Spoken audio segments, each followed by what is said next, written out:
On behalf of the IHSBCA and the Executive Council, I'd like to welcome you guys here tonight for tonight's festivities. We hope you enjoy the program. It's a great way to start off the 2011 season. I'd also like to thank the coaches that volunteered for the committees. Their work is greatly appreciated. I'd like to invite all the young coaches to get involved and make your voices heard in the association. I'd like to recognize IHSAA umpire James Robinson at the head table. James, will you stand up?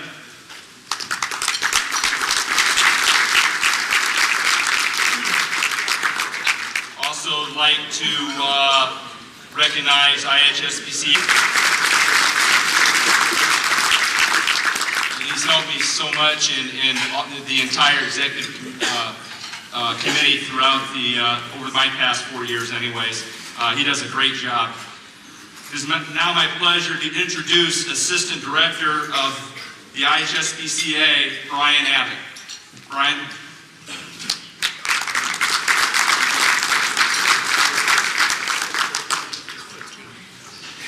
Thanks, Steve. I told Ray sitting here that Gary O'Neill would give me 5 sets of instructions before the banquet starts, and I've only got 4, so I think there's going to be something in the middle of my speech I'm going to have to deal with there. I want to start off with the Victory Club winners. We've got some people here that are going to help us. We've got Hall of Famer Don Jennings and Paul Spider Fields, and also President Strayer and past President Al Rabia, who are going to help us with the certificates and the badges. We'll first start off with the 100-win category. We have Doug Velmer from Oldenburg Academy, Brad Buckingham from South Adams, Ryan Vanell from Westfield, Russ Daggett, Huntington North, Brad Fisher, Randolph Southern, Justin Keever from Noblesville, Brad King from Newcastle, Ricky Romans from Charlestown, Todd Tatlock from Edinburgh. In the 200-win category, Ryan Berryman from Northwestern, Al Cooper from New Palestine, Keith Perrin from Rushville, Tony Blotho from Plymouth, Kelby Wainwright from Norwell. 300-win category, Kyle Kramer from Terre Haute South, Eric Lentz from Carmel, Chris Rhodes from DeKalb, Tony Ugan from Northfield, Scott Up from LaPorte. 400 wins, Steve Strayer from Crown Point. 500 wins, Greg Dykos from Penn, Bob Schenken from Munster, and Phil Webster from Decatur Central.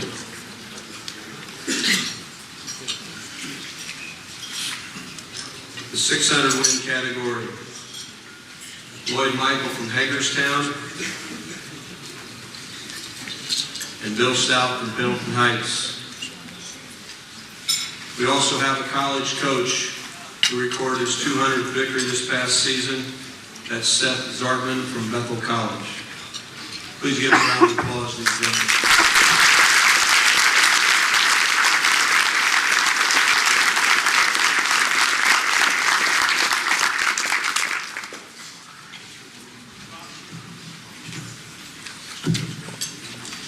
I'd like to also go through the district coaches of the year at this time. District A is Bob Schenken from Munster.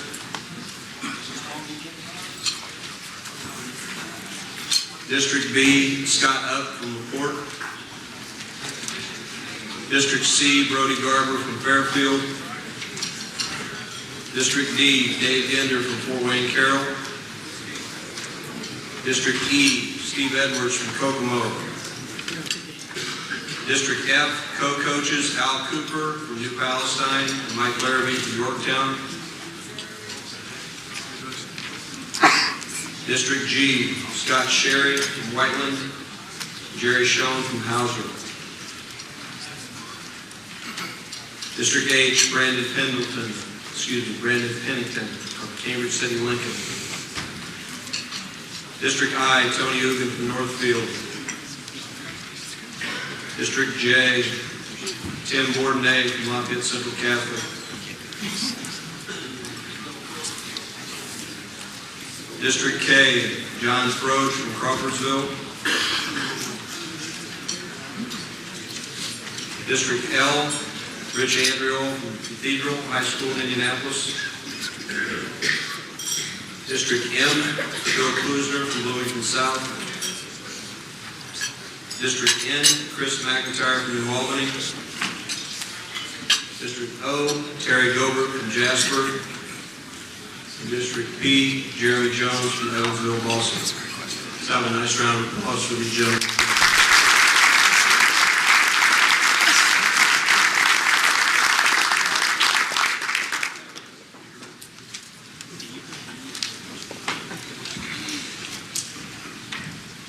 Now I'd like to introduce our Executive Director, Mr. Bill Jones.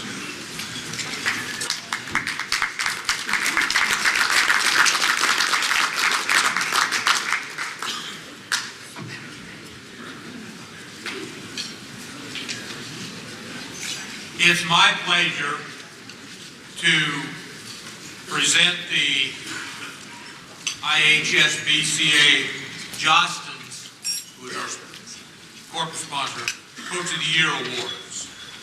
And presenting them down here on behalf of Jostens will be Kelby Waybright of the Indiana High School Baseball Coaches Association. If there are assistant coaches, school administrators, family members that are in attendance, I would ask you to stand during the introduction and give a little honor to these people. We'd ask all of you to hold your applause until all four of the Coaches of the Year have been introduced. Our 1A Coach of the Year is Tim Bourdonnais in his 15th year at Lafayette Central Catholic. His 2010 record was 27 wins with 7 losses. Coach Bourdonnais' Lafayette Central Catholic Knights defeated Tecumseh 4-2 to win the school's 4th state baseball championship in the past 7 years. Coach Bourdonnais also was selected as the 2010 National District 4 Coach of the Year. He accepts his 4th Coach of the Year award on behalf of his players, the coaching staff, and their families. The 2A Coach of the Year is Coach Dan Ambrose of the Heritage Christian Eagles. He is in his 14th year, has completed his 14th year of coaching, and his 2010 record was 27 wins and 10 losses. The Heritage Christian Eagles defeated Delphi 5-1 to capture their 2nd 2A state championship. The team's final record was 27-10. Coach Ambrose accepts his 2nd Coach of the Year award on behalf of his coaching staff, the school, current and former players, and his family, and thanks God for the gracious gift of coaching baseball. The 3A Coach of the Year, Mr. Dave Pishker, the Andrean High School Fighting 59ers. He has completed his 31st year of coaching. His 2010 record was 29 wins with 6 losses. Andrean defeated Jasper 6-1 to win the state's 3rd state title in the past 6 years. Coach Pishker accepts his 3rd Coach of the Year award on behalf of his players, assistant coaches, Andrean High School, and his family. The 4A Coach of the Year is Coach Dave Gender of the Fort Wayne Carroll High School Chargers. He has completed his 9th year of coaching, and his 2010 record was 26 wins, 6 losses. Carroll defeated Cathedral 1-0 in 9 innings for their first state baseball championship. The Chargers finished with a 26-6 record. Coach Ginder accepts this award on behalf of his players, coaching staff, school, and his family. Ladies and gentlemen, I present to you the 2010 Coaches of the Year.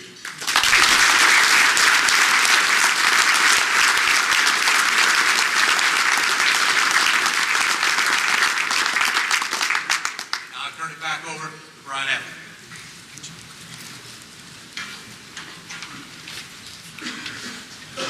We're going to introduce some Hall of Fame people that are in attendance tonight. Before we do, one of the sad things about putting people in the Hall of Fame is sometimes during the course of the year some of them pass away. So we want to take a moment to have a moment of silence for the following people in the last year that are no longer with us. This would be Don Knobler from Jasper, class of 1982. Al Pilarchik, Lake Central, class of 1987. Tom Underwood from Kokomo in class of 1997. And George Crow, class of 2004 from Indianapolis. If you join me in a moment of silence, please.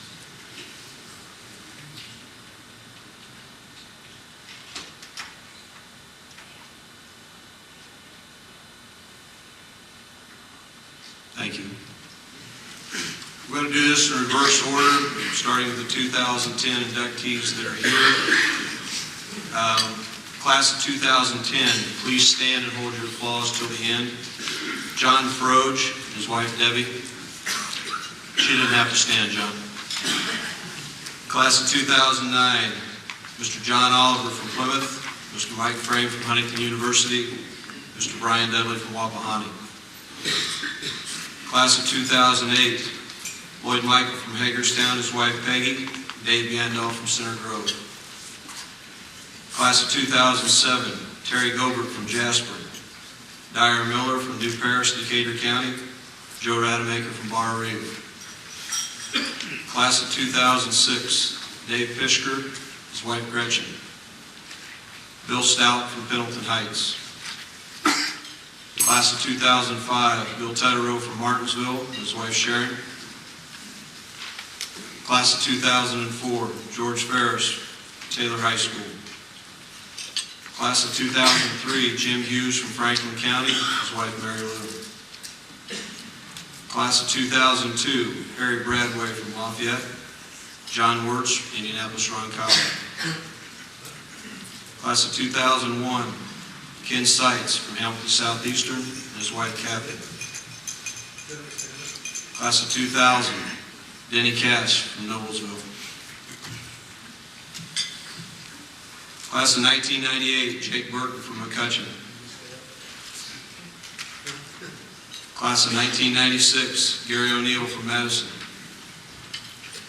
1994, Tim Nante from Princeton. Class of 1993, Jack Masucci from Fort Wayne Concordia, Larry Sigler from Jeffersonville, and Bill Nixon from Plymouth.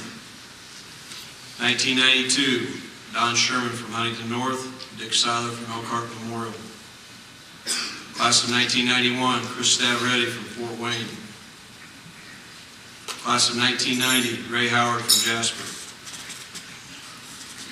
1988, Ken Cox from Indianapolis and his wife Fern. Also Don Jennings from Terre Haute, his wife Luann. 1987, Orville Huffman from Bedford, his wife Sandy. 1985, Dave Alexander from Purdue. 1982, Bill Jones from DeKalb High School. And from the initial class in 1979, Ken Schreiber from LaPorte, and Paul Spider Fields from Lafayette Jeff, and his wife Amelia. Let's have a nice round of applause for these people.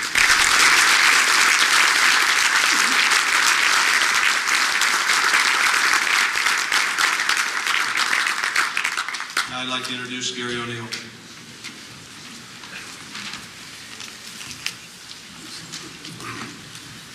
As we enter our next portion of our program, if you will turn to pages 6 through 10, and kind of follow along. At this time, it gives me great pleasure to introduce Sean Sumi from Naples, Florida, to present our first inductee.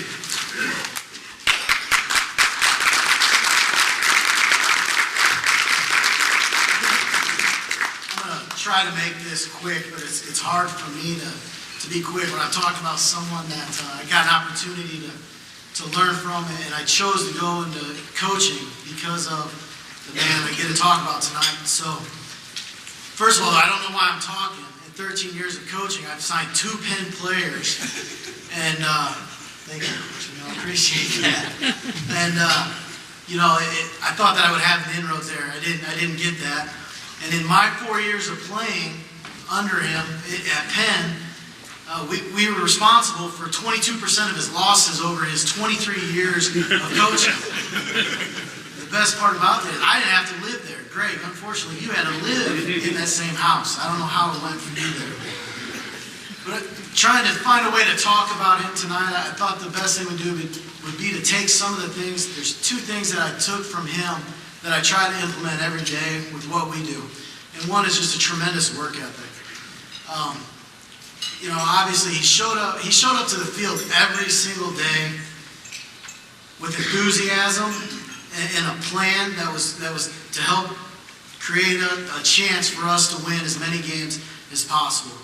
The first 3 years were rough, but that senior year was great. And the way that you stuck to everything, and we did everything, believing in you, and appreciative for that.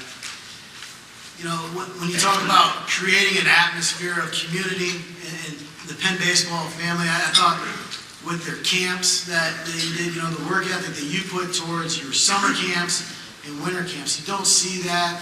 I wish I had more of that. You made 8-year-old kids feel like the most important things, the way you participate and you're there and you're giving instruction, and that was something that I've tried to take with as well. Just the enthusiasm for the game of baseball, Coach. And then the other thing was the philosophy that mediocrity is unacceptable. And that's something that philosophy is obviously carried over to your personal life, which you'll talk about that later tonight, but with your family and your wife, and obviously the amount of family you have here tonight, and former players and assistant coaches, administration, you've gotten a lot of people to believe in the program, and it didn't happen overnight. And your tenacity to stay after it is something that is not lost on your players. Each day you challenge us to do something better than the way we did it the way we did it the day before, and we're to never be satisfied. And that's something that, it's important. And, still try to do that today. Because of this, you've left former players that have become better men, better husbands, better fathers, and better employees.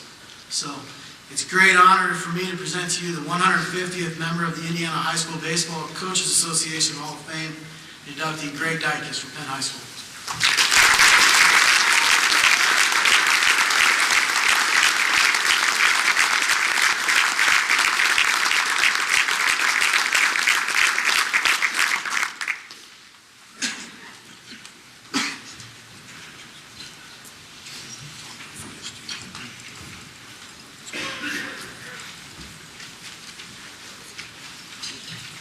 I wasn't expecting that. I had a lot of ammunition to retaliate whatever he was going to say. I can never count on exactly what's going to come out, but I want to say thanks to Sean. Without a doubt, he's one of the best leaders, most unselfish players I've ever had the privilege to coach in my coaching career, and to this day is one of my best friends. Appreciate the fact that he's taken time out of his busy schedule to be here tonight. His team, Ave Maria College, opens up in a week in Florida, and he's left his team for a few days to be here tonight. When you look at his obvious physical attributes, what position do you think of? I mean, 5'7", 5'8", and at the time, believe it or not, in high school, he was about 160 pounds with rocks in his pockets. What position do you think of? Stud pitcher, right?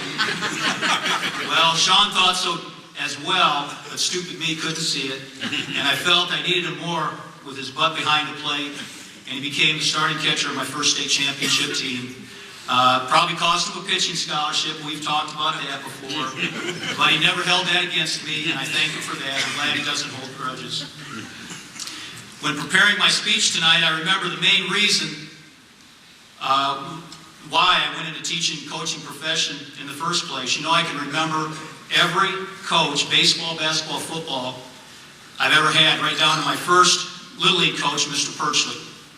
I can never express adequately the positive influence all my former coaches have had on me. One of my goals each year is to have that same positive influence on every player in my program, just like my former coaches. I'd like to thank the Indiana Baseball Coaching Association for this most prestigious award, and certainly the most cherished award that I will ever receive in my coaching career. I freely admit that I'm excited and proud, but I'm also very humbled when I look at all the previous winners here tonight. I've always preached team goals, playing together as a team, winning together to my players, and if you take care of team goals, the individual awards will follow. Well, I look upon this award tonight as a team award because it would never have happened without the entire Penn baseball family. It's impossible to mention everyone who's had a positive impact on the Penn program and myself, so I apologize if I omit anyone.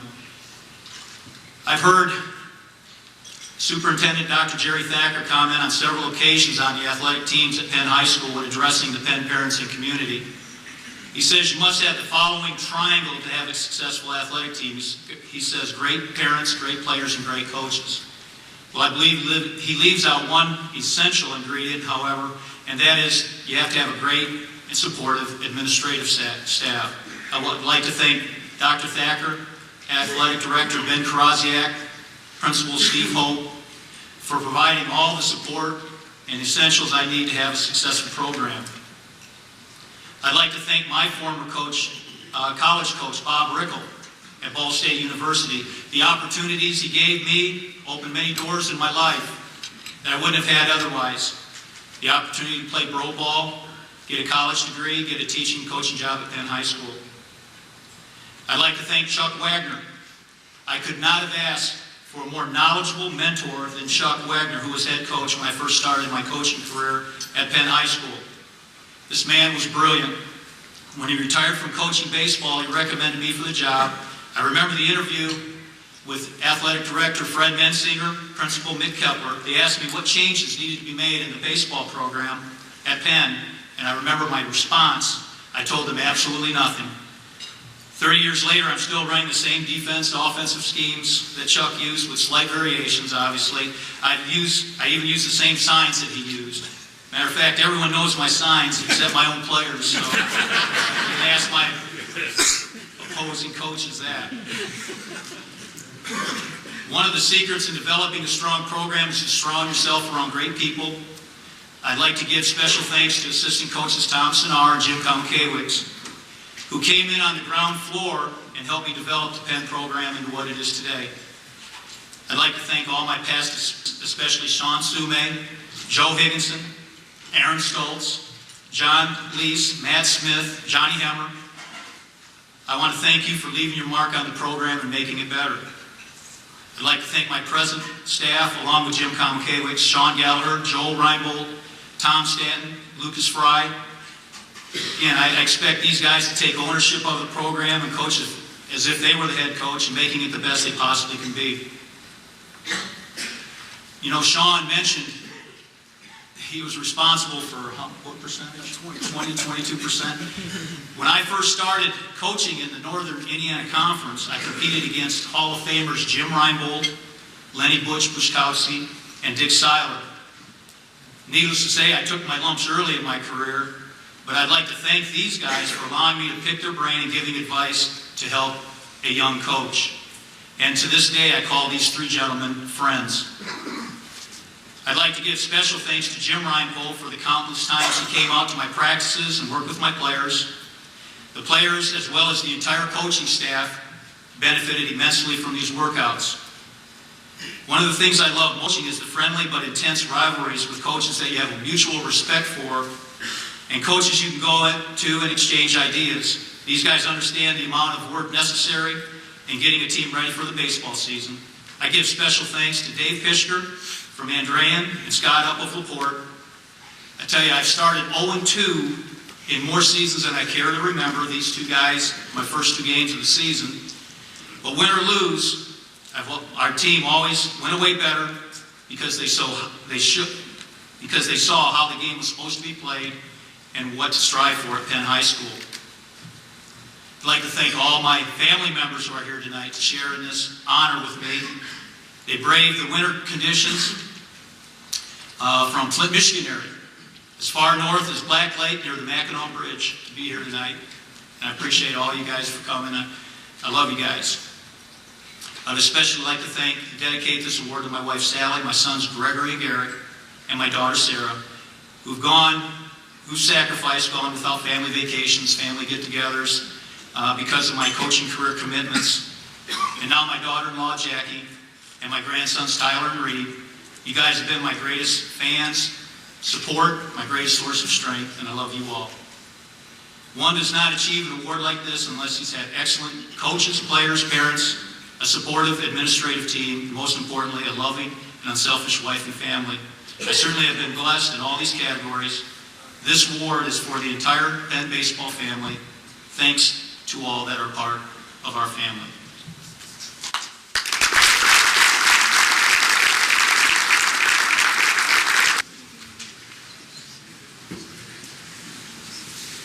This man's got to have the most odd name for any human being, Junius. From what I gather, he wasn't too fond of it either. And through high school and although they called him Sonny. But at the time he became a Negro League All-Star, he was able to secure a different name, just as odd, Rainey. Now legend, Jeff tells me, has it that this nickname came on a misty day, spring, where a sports writer asked Junius how to spell his first name. And Junius said, just call me Rainey. And they said, stuck an E in there, and it's been with him ever since. They say that's legend. And he was a legend as well. Starter 3 years in baseball at Indiana State. Also known for his strong arm and clutch fielding. A great fullback who played at Indiana State as well and receiving all Indiana collegiate honors in both sports.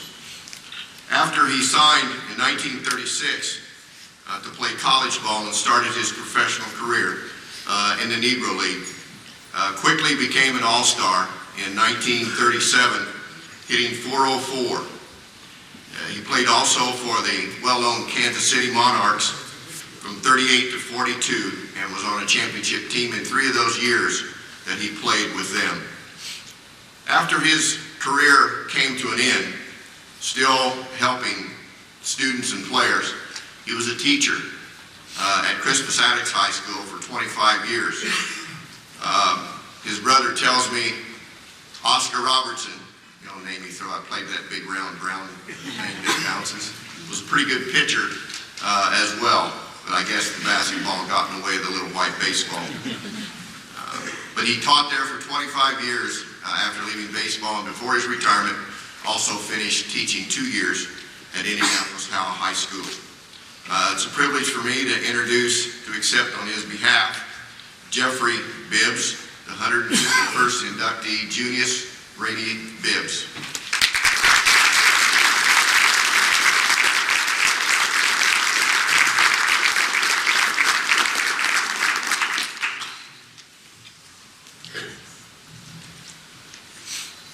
Ahead of his time.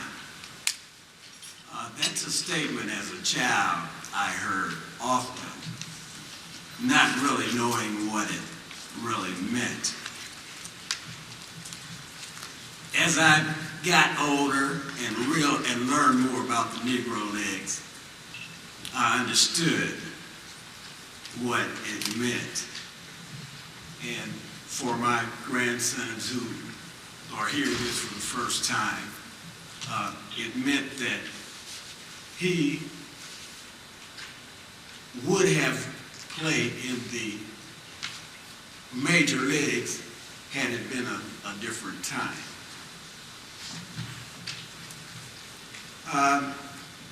I'm proud that he had won 3 championships, but I did not know that during his lifetime.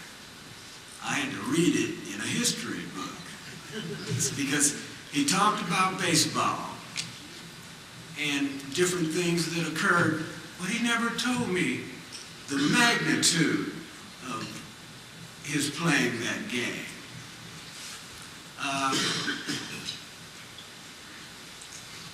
I knew him primarily as a baseball coach and a wrestling coach. And one thing that stood out in my mind was something that occurred as a wrestling coach. There was a wrestler, I think he was a 175-pounder, and he was all muscle. I felt his arm. I was younger than him, but I wanted to feel his muscle. And it was a rock. It just felt like a rock. He was lean and a perfect athlete. But he was in a wrestling match with another wrestler who was probably not as physically capable as him, but had more wrestling knowledge. And this wrestler had him down on the mat, getting ready to pin him. And I remember my father going to the edge of this mat and getting down like this and said, "Get up." And he said it again, "Get up." And the third time he said, "Get up." This wrestler picked the other wrestler up and held him up and pinned him on the mat. Everybody in the gym had their mouth open because this represented the man that I knew, the man who encouraged and inspired this man to reach inside of himself and pull something out that the wrestler didn't know he had. And this was the kind of man that my father was. He was a biology teacher concerned about his students. He was a wrestling coach, a baseball coach, and in the summers, he worked as a caddy master. And the kids from, the black kids, they all came and caddied at Broadmoor Country Club, where he was the caddy master. And there were a lot of athletes that came from Shortridge and various schools, and he got a chance to mentor them. And I thought about that, ahead of his time. But I submit to you that he was right on time.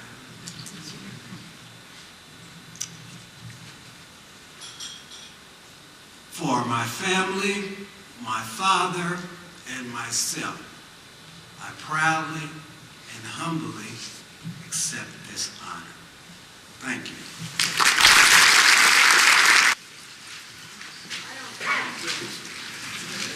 Had an opportunity to make acquaintance with Steve Hargan over the phone. He was in Palm Springs, California. And during the course of our conversation, he relayed to me the last time that he had come to Indianapolis or been in Indiana The temperature was 16 degrees. I think we beat that today, which is sad to say, but it's cold. But Steve was from Fort Wayne and had no chance to play high school baseball during his time where he was in high school, where they didn't have it at Fort Wayne at that particular time. So his opportunities to play baseball came during the summer. And he played well enough then to get himself signed as a free agent in Cleveland in 1961, and played well enough to get to the major leagues.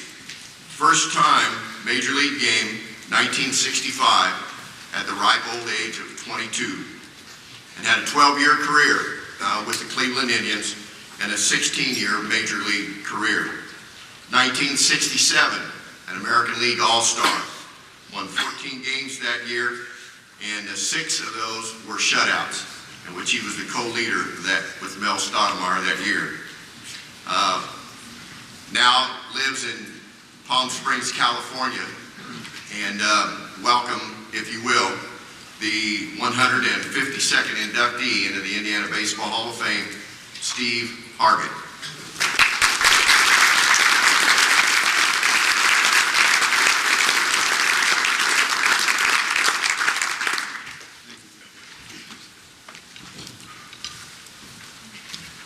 Well, there's more people in this room that used to come to the Cleveland games.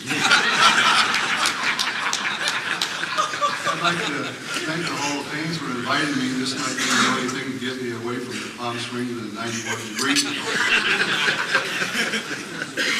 I'd like to thank many coaches in my career, and from Little League on up to the major leagues. I was thinking about this the other day, and so many coaches through the years, and many of them are not around anymore, and hopefully not because of me. But there's always something that a coach can teach somebody, and it may be one little thing that makes a difference from making it to the big leagues. And I had a couple of coaches through the years. Hal Newhauser was my pitching coach in the minor leagues with the Cleveland organization. I had trouble coming up with a breaking ball, a slider, a curveball, or whatever, and it just wouldn't happen. The last game of the season, he comes to Dubuque, Iowa in the Midwest League, and he said, "Steve, just kind of turn the ball just a little bit and throw it like a fastball." And I said, "Wow, this guy's, he won 30-some games one year, but he's telling me just turn it. I've been cranking it every which way, trying to make something break." And so I thought, well, I'm going to try this, and I just turned it just a little bit and threw a fastball, and boom, it broke to the left, and my eyes opened up, and I said, "Oh, gee, this is the last game of the season." And I had all winter to think about that. Is that thing going to work again in the spring? and it did. I went to spring training, I turned it just a little bit, and crank it up and fire that mother. It broke, and that was one little teaching that got me within 2 years up to the big leagues. And then I was playing with a player coach, and just tossing and doing a little like this little forkball. His name is Win Hawkins. He was player coach in Fort. I said, "What was that? You got a little dippy-do on that or something?" And he said, "No." He said, "It's a forkball." And he shoulders, put it in between your fingers here, and, do it. Boom! Oh, man. So I think I'll just hold that off in my repertoire until things get So, sure shooting, things got a little tough in a few years. My elbow was hurting and all that. I better break out another gun. And I started throwing that forkball. And just by him telling me that, showing me that pitch in the minor leagues in the outfield, play catch, that gave me about 4 more years in the big leagues. So you never know what little thing is going to help you move up, to the big major leagues or AAA or whatever in your league, because it's sometimes the little things that count. And I want to thank my parents.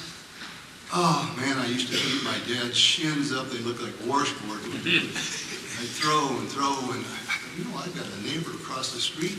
He's watching me pitch to my dad. That's really nice and neighborly of him. And one day he wasn't there, and I airmailed one over the street right through his bay window. I said, oh, that's why he was there.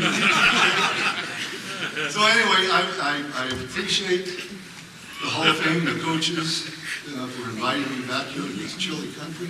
And I hope to come back again sometime in the summer. Some people who would ask, say there's no way to get there from here or anywhere else. But we in Jasper, we know how to get to Paoli. So it's just after you go by French Lick, and that's where the boat is. But he was a heck of a baseball player, and signed as a minor league player in 1939 to play baseball with the Thomasville Dodgers, and was in the Baltimore Orioles organization, and had won 15 games during that year with the Orioles before he got purchased by the New York Giants. Made his major league debut with the Giants on April 25th, 1943, at the ripe old age of 23. Had a good year, and then next year, Uncle Sam came calling. He went to the Army, stationed at Fort Riley, Kansas, and he got to play on the Fort Riley, Kansas baseball team. There were a few guys that he got to play alongside that made a pretty formidable team. Pete Reeser, Harry Walker, Al Brazel, Murray Dixon, Joe Garagiola, just to name a few. And after that, Ken and Dixon and another gentleman named Joe Ganabine were later shipped to France, where they fought in the Battle of the Bulge. In an interview with Sporting News regarding his wartime experiences and being awarded the Bronze Star for his service, he recalled that he was a scout on a reconnaissance outfit. And his comment was, after what do you do? He said, we go out in front of the infantry to report if anything was there. He said, if we don't come back, they know there's something there. In 1946 and 1947, as a relief specialist, he led the National League in appearances, both of those years.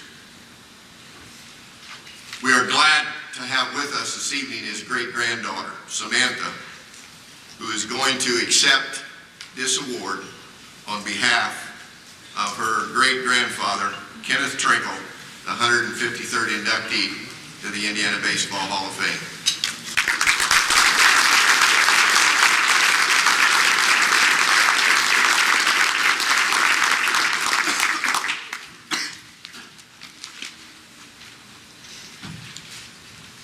Although I never had the chance to know my great-grandfather, I would like to share a little bit with you about Kenneth Wayne Trinkle. He was born on December 15th, 1919, the only child of Ray and Audrey Trinkle. He lived on a 100-acre farm 7 miles out of Paoli. His house had no running water and no electricity. He grew up quickly, 6 feet tall by the 6th grade. He earned his reputation of throwing by helping a neighbor round up a bull. After riding on the back of a tractor with a small basket of green walnuts, after busting 5 or 6 walnuts on the bull's head, the bull figured out that life was better on his own farm. Since he was the only child, his dad was quite proud of him. At some summer baseball games, he would bet $1 that whether the batter would strike out. At that time, $1 was a day's wages. Word spread of this young pitcher from Paoli. In the summer of 1937, the baseball coach from the Louisville Manual High School, who was a bird dog scout for the Dodgers, brought his team to Paoli and played a game. After 5 innings, he said he had had enough and took his team home. My great-granddad had struck out 15 batters. On Manuel's team at that time was a shortstop named Pee Wee Reese. King graduated in 1939, and though he was offered a full scholarship to Indiana University, he opted to play pro ball.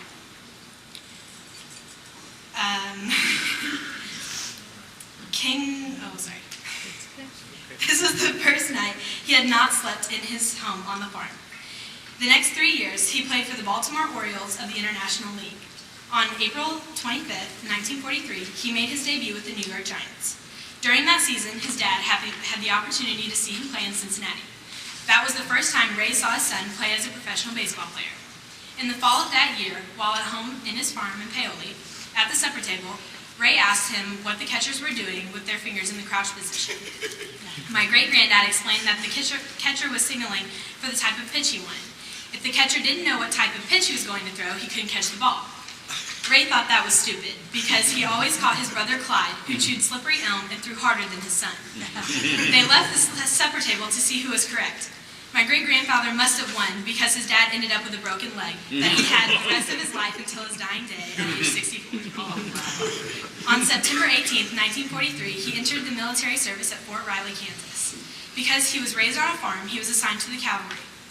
One day, a horse had been over and had taken a large bite out of his back. Furious, he walked up to the horse with a small stick and proceeded to teach it a lesson.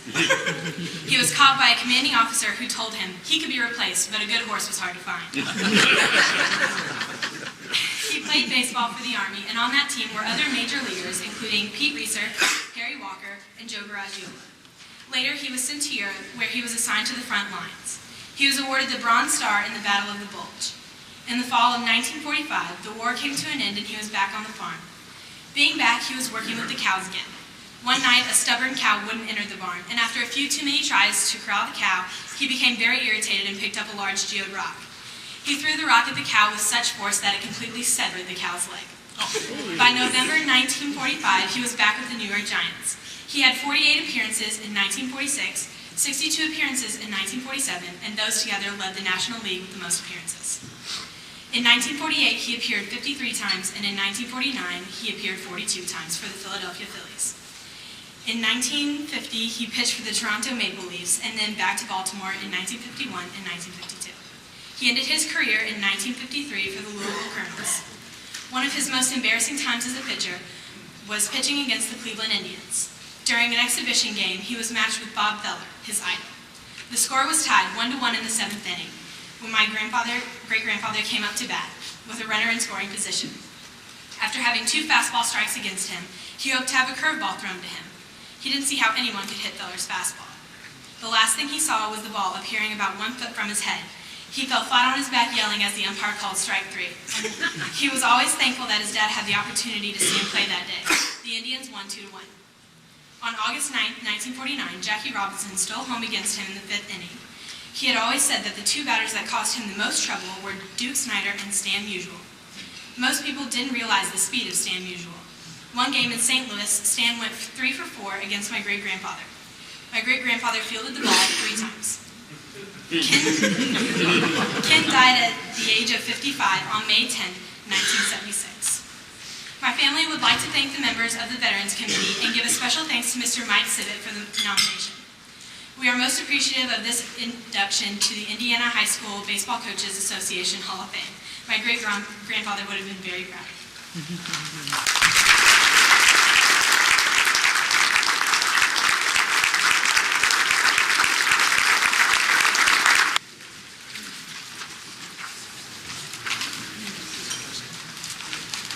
Dan Plesac. That name, certainly for people north of Indy, would ring a lot of bells. And if you have DirecTV and you watch MLB Hot Stove, it still rings bells. Dan was Crown Point and had an 18-year professional career. After graduation from Crown Point, went to North Carolina State and played and was drafted in the first round by the Brewers in 1983. Making a quick move through part of their system in 1986, Baseball Digest selected him on the all-rookie team. He was very successful, the pitcher, 3-time All-Star for the American League in 87, 88, and 89. 6th all-time currently in Major League appearances, 1,064. Through the last game that was ever played in Philadelphia's Veterans Stadium. And as I mentioned, he's currently an analyst, and probably one of the reasons why he wasn't able to come here this evening for the Major League Baseball Network. But on his behalf, to accept the award, Dan Plesac, and his induction as the 154th inductee, would you please welcome Dave Pishker.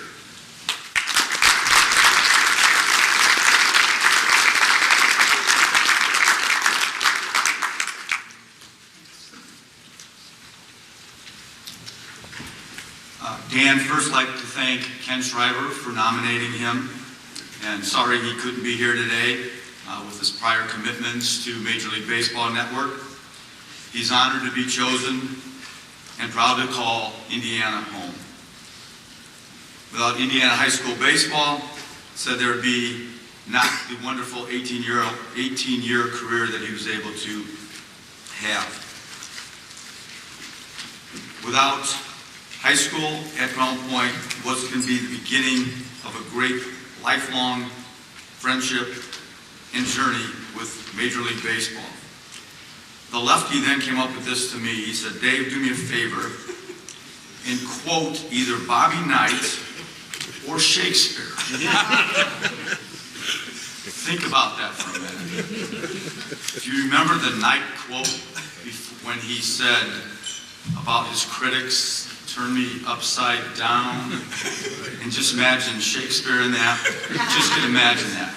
On behalf of Dan Plezak, he says thank you very much.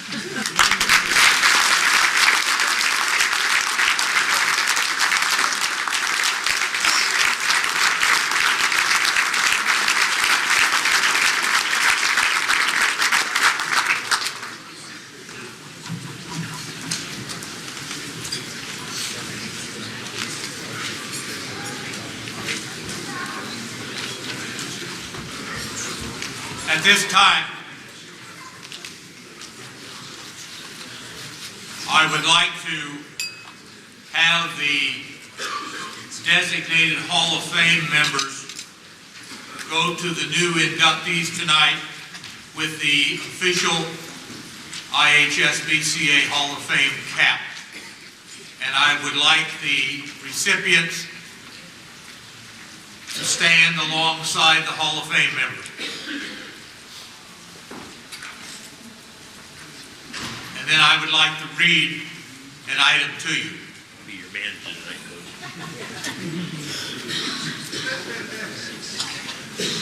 I would like the inductees of tonight to put on the caps.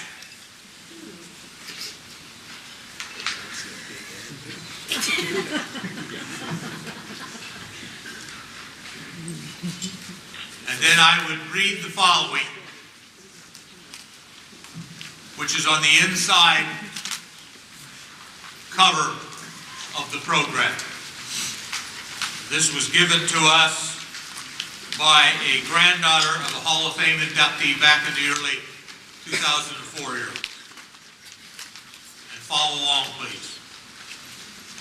Some people think that baseball is just a game. They are wrong. Baseball is about reaching deep inside yourself to catch the ball that can't be caught, to hit the pitch that can't be hit. It is about the soul.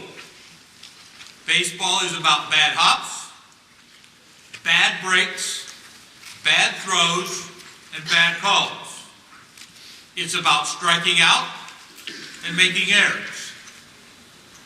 It's about overcoming all these things. Baseball is about kids who become stars, stars who become heroes, and heroes who become legends. Tonight, we have 5 new legends in the Indiana Hall of Fame. Could we have your pledge?